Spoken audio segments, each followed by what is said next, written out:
بسم اللہ الرحمن الرحیم۔ حضرت ابن سیرین رحمۃ اللہ نے فرمایا ہے کہ خواب میں بہشت کا دیکھنا حق تعالیٰ کی طرف سے خوشی اور خوشخبری ہے۔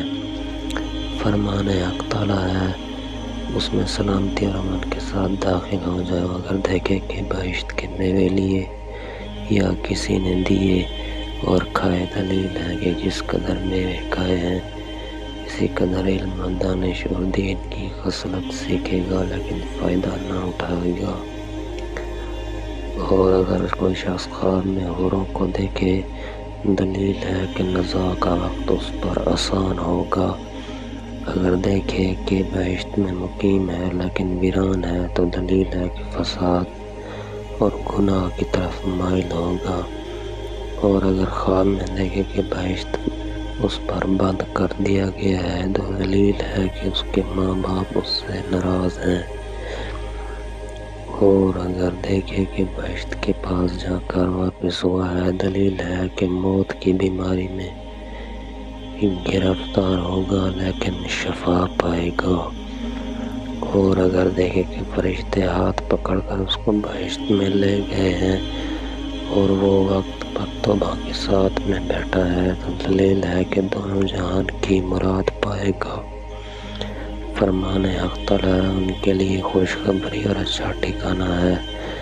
اور اگر دیکھے کہ اس کو شراب اور شیر سے پانی پینا ہے اس کے دین کی تباہی کی دلیل ہے۔ فرمان حق تعالیٰ ہے جو شخص اللہ کے ساتھ شرک کرے گا تو اللہ نے اس پر بہشت کو حرام کر دیا ہے۔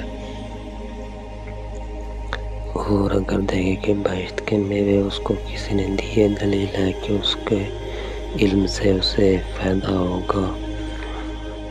اور اگر دیکھے کہ بہشت میں آگ ڈالی ہے، دلیل ہے کسی کے باغ سے حرام کی چیز کھائے گا۔ اگر دیکھے کہ حوض کوثر سے پانی پیا ہے تو دلیل ہے کہ دشمن پر فتح پائے گا۔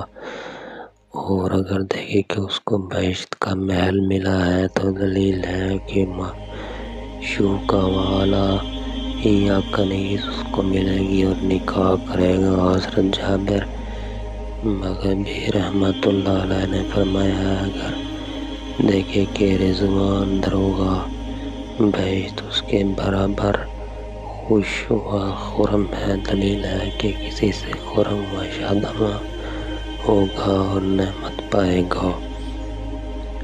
فرمان حق تعالیٰ ہے تم پر سلامتی ہو، خوش رہو، اس میں ہمیشہ کے لیے داخل ہو جاؤ۔